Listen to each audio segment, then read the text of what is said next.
ನಮಸ್ಕಾರ ಸ್ನೇಹಿತರೆ, ಈ ವರ್ಷ ಇದ್ದಕ್ಕಿದ್ದಂತೆ ಹೆಚ್ಚು ಪ್ರಸಿದ್ಧಿ ಪಡೆದ ದೇವಸ್ಥಾನ ಅಂದರೆ ಅದು ಕೊಟ್ಟಿಯೂರು. ಪ್ರಸಿದ್ಧಿ ಪಡೆದ ನಟನಟಿಯರು ಈ ದೇವಸ್ಥಾನದ ಕಡೆ ಹೆಜ್ಜೆ ಕೂಡ ಹಾಕಿದ್ರು. ಅಲ್ಲದೆ ಸೋಷಿಯಲ್ ಮೀಡಿಯಾದಲ್ಲಿ ಈ ದೇವಸ್ಥಾನದ ವಿಡಿಯೋ ಫೋಟೋಗಳು ಸಾಕಷ್ಟು ವೈರಲ್ ಆಗ್ತಾ ಇವೆ. ಇದ್ದಕ್ಕಿದ್ದಂತೆ ಈ ದೇವಸ್ಥಾನದ ಕಡೆ ಜನರ ಒಲವು ಹೆಚ್ಚಾಗಿದೆ.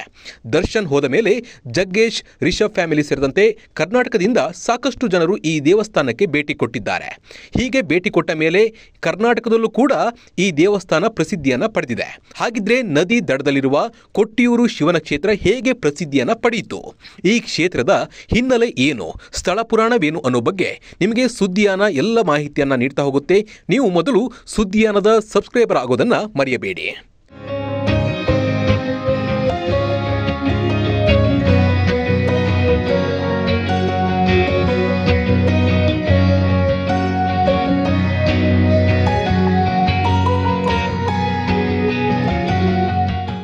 ಕಣ್ಣು ಹಾಯಿಸಿದ ಕಡೆಯೆಲ್ಲ ಕಾಣೋ ಹಚ್ಚ ಹಸಿರಿನ ಗಿರಿಶಿಖರ, ನದಿಯ ದಡದಲ್ಲಿ ಕಾಣಿಸುತ್ತಿರುವ ಗುಡಿಸಲುಗಳು, ಪವಿತ್ರ ನದಿ ನೀರಿನಲ್ಲಿ ಮಿಂದೇಳ್ತಿರುವ ಭಕ್ತ ಸಾಗರ, ಹಸಿರ ವನಸಿರಿಯಲ್ಲಿ ಈ ದೇವಸ್ಥಾನವನ್ನ ನೋಡ್ತಾ ಇದ್ರೆ ಮನಸ್ಸಿಗೆ ಅದೇನೋ ಒಂದು ತರ ಖುಷಿ, ಆನಂದ.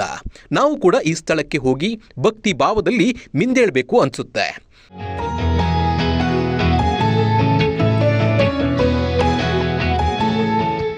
ಕೇರಳ ರಾಜ್ಯದ ಕಣ್ಣೂರು ಜಿಲ್ಲೆಯಲ್ಲಿ ಇರುವ ಶ್ರೀ ಕೊಟ್ಟಿಯೂರು ಶಿವನ ಆಲಯ ಈಗ ಪ್ರಸಿದ್ಧ ಧಾರ್ಮಿಕ ಕೇಂದ್ರವಾಗಿದೆ. ಇದೊಂದು ಪ್ರಸಿದ್ಧ ಶಿವನ ದೇವಾಲಯವಾಗಿದ್ದು ವರ್ಷದಲ್ಲಿ ಕೆಲವು ದಿನಗಳು ಮಾತ್ರ ತೆರೆದಿರುತ್ತದೆ. ಇದನ್ನ ದಕ್ಷಿಣ ಕಾಶಿ ಎಂದು ಕೂಡ ಕರೆಯಲಾಗುತ್ತದೆ. ಈ ದೇವಾಲಯದ ವಿಶೇಷವೇನೆಂದರೆ ಇಲ್ಲಿನ ವೈಶಾಖ ಮಹೋತ್ಸವ. ಈ ಸಮಯದಲ್ಲಿ ಲಕ್ಷಾಂತರ ಭಕ್ತರು ಇಲ್ಲಿಗೆ ಭೇಟಿ ನೀಡ್ತಾರೆ. ಇದು ಮೂಲತಃ ಮುಕ್ಕಣ್ಣ ಶಿವನ ಆಲಯ. ಜೊತೆಗೆ ಇಲ್ಲಿ ಶಿವನ ಜೊತೆಗೆ ಆತನ ಪತ್ನಿ ಪಾರ್ವತಿಯ ಮತ್ತೊಂದು ಅವತಾರ ಎಂದು ನಂಬಲಾಗುವ ಸತಿದೇವಿ ಅಥವಾ ದಾಕ್ಷಾಯಿಣಿ ದೇವಿ ಮತ್ತು ಬ್ರಹ್ಮ ಹಾಗೂ ವಿಷ್ಣುವನ್ನ ಇಲ್ಲಿ ಆರಾಧಿಸಲಾಗುತ್ತದೆ. ಆದರೆ ಪ್ರಮುಖವಾಗಿ ಇಲ್ಲಿ ಶಿವನೇ ಆರಾಧ್ಯ ದೈವ.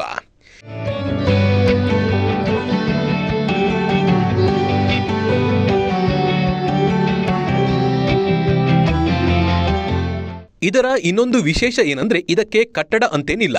ಆದರೆ ಪ್ರತಿ ವರ್ಷ ವೈಶಾಖ ಮಹೋತ್ಸವದ ಸಮಯದಲ್ಲಿ ದೇವಸ್ಥಾನದ 28 ದಿನಗಳ ಕಾಲ ಭಕ್ತರಿಗೆ ಮುಕ್ತವಾಗಿರುತ್ತದೆ. ವರ್ಷದ ಉಳಿದ ಎಲ್ಲ ದಿನಗಳಲ್ಲಿ ಇಲ್ಲಿಗೆ ಯಾರ ಪ್ರವೇಶ ಕೂಡ ಇರಲ್ಲ. ಈ ಟೈಮ್ನಲ್ಲಿ ಇಲ್ಲಿ ಗಿಡಗಂಟಿಗಳು ಬೆಳೆಯುತ್ತವೆ. ಮತ್ತೆ ಮುಂದಿನ ವರ್ಷ ವೈಶಾಖ ಮಹೋತ್ಸವ ಬಂದಾಗ ಇಲ್ಲಿಗೆ ಆಗಮಿಸುವ ಕೇರಳದ ಕೆಲವು ಸಮುದಾಯದ ಜನರು ಇಲ್ಲಿ ಎಲ್ಲವನ್ನ ಸ್ವಚ್ಛ ಮಾಡಿ ತೆಂಗಿನ ಗರಿಗಳ ತಾತ್ಕಾಲಿಕ ದೇವಸ್ಥಾನವನ್ನು ನಿರ್ಮಿಸುತ್ತಾರೆ. ಈ ದೇವಸ್ಥಾನದ ಒಳಗಡೆ ದೀಪ ಹಚ್ಚುತ್ತಾರೆ. ಅಲ್ಲೊಂದು ಉದ್ಭವ ಶಿವಲಿಂಗ ಇದೆ. ಹರಕೆ ಹೊರುವವರು ಈ ಶೆಡ್ ಮಾದರಿಯ ದೇವಸ್ಥಾನದ ಒಳಗೆ ಹೋಗಿ ಬೆಳ್ಳಿ ಕೊಡ ಸಮರ್ಪಣೆ ಮತ್ತು ಸ್ವರ್ಣ ಕೊಡೆಯನ್ನು ಸಮರ್ಪಣೆ ಮಾಡಿ ಬರ್ತಾರೆ. ಈ ದೇವಾಲಯದಲ್ಲಿ ವಾರ್ಷಿಕೋತ್ಸವವನ್ನು ಹೊರತುಪಡಿಸಿ ನಡೆಯುವ ಇನ್ನೊಂದು ಪ್ರಮುಖವಾದ ಆಚರಣೆ ಅಂದರೆ ಅದುವೇ ವೆಟ್ಟು, ಅಂದರೆ ವಿಶೇಷ ಅರ್ಚನೆ ಮತ್ತು ತ್ರಿಕಾಲ ಪೂಜೆಯಾಗಿದೆ. ಈ ದೇವಾಲಯವು ಅಕ್ಕರೆ, ಕೊಟ್ಟಿಯೂರು ಮತ್ತು ವೆಲ್ಲಾರಿಕಾವು ಎನ್ನುವ 2 ಮುಖ್ಯ ದೇವಾಲಯಗಳನ್ನು ಹೊಂದಿದ್ದು, ಇದರಲ್ಲಿ ಅಕ್ಕರೆ ಕೊಟ್ಟಿಯೂರು ದೇವಾಲಯವನ್ನು ವರ್ಷಕ್ಕೆ 1 ಬಾರಿ ಮಾತ್ರ ತೆರೆಯಲಾಗುತ್ತದೆ. ಅದು 28 ದಿನಗಳ ಕಾಲ ಮಾತ್ರ ಭಕ್ತರಿಗೆ ದರ್ಶನ ಮಾಡಲು ಅವಕಾಶವನ್ನು ಕಲ್ಪಿಸಿಕೊಡಲಾಗುತ್ತದೆ.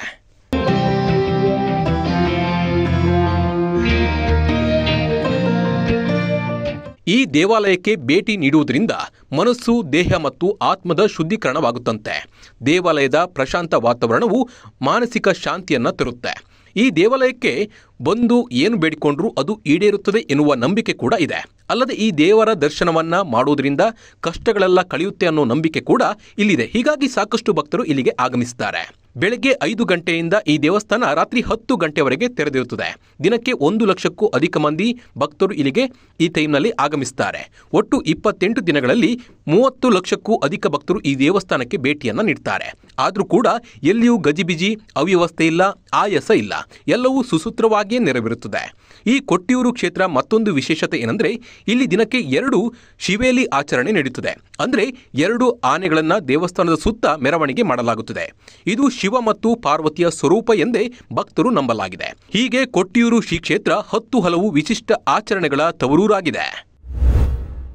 ದಾಸನಿಂದ ಕರ್ನಾಟಕದಲ್ಲಿ ಫೇಮಸ್. ಇನ್ನು ಈ ದೇವಸ್ಥಾನ ಕರ್ನಾಟಕದಲ್ಲಿ ಫೇಮಸ್ ಆಗೋಕೆ ಕಾರಣ ದರ್ಶನ್ ಅಂತಾನೆ ಹೇಳ್ಬಹುದು. ದರ್ಶನ್ ಭೇಟಿ ಕೊಟ್ಟಿದ್ದು ಕರ್ನಾಟಕದಲ್ಲೂ ಕೊಟ್ಟಿಯೂರು ಶಿವ ದೇವಾಲಯ ಸಾಕಷ್ಟು ಫೇಮಸ್ ಆಯಿತು.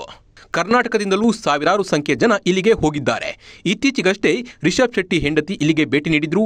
ಹಾಗೆ ನಟ ಜಗ್ಗೇಶ್ ಕೂಡ ಈ ದೇವಸ್ಥಾನಕ್ಕೆ ಭೇಟಿ ಕೊಟ್ಟು ಬಂದಿದ್ದಾರೆ. ಕರ್ನಾಟಕದ ನಟರು ಇಲ್ಲಿಗೆ ಹೋಗ್ತಾ ಇದ್ದಂತೆ ಈ ದೇಗುಲ ಕರ್ನಾಟಕದಲ್ಲಿ ಸಖತ್ ಫೇಮಸ್ ಆಗಿದೆ.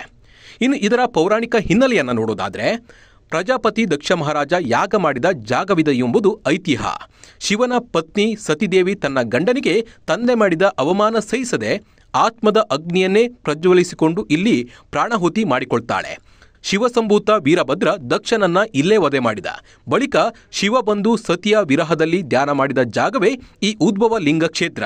ಭಕ್ತರ ಇಷ್ಟಾರ್ಥಗಳನ್ನು ಶಿವಶಕ್ತಿಯರು ಇಲ್ಲಿ ಈಡೇರಿಸ್ತಾರೆ ಎಂಬುದೇ ನಂಬಿಕೆ ಇದೆ.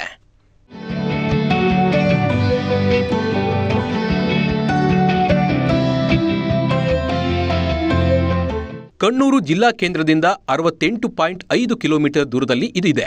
ನೀವು ಬೆಂಗಳೂರಿನಿಂದ 326 ಕಿಲೋಮೀಟರ್ ದೂರದಲ್ಲಿ ಈ ದೇವಸ್ಥಾನ ಇದೆ. ವೈಶಾಖ ಮಹೋತ್ಸವ ಸಂದರ್ಭ ಹೊರತುಪಡಿಸಿದರೆ ಬೇರೆ ದಿನಗಳಲ್ಲಿ ಏನೂ ವಿಶೇಷತೆ ಇಲ್ಲಿ ಇರೋದಿಲ್ಲ. ಯಾವ ಪೂಜೆ ಕೂಡ ಇಲ್ಲಿ ನಡೆಯಲ್ಲ. ಈ ಹಿಂದೆ ಕಾಡಿನ ಸುತ್ತಮುತ್ತ ವಾಸ ಮಾಡ್ತಾ ಇದ್ದ ಜನರ ಆರಾಧನಾ ಕ್ಷೇತ್ರವಾಗಿತ್ತು.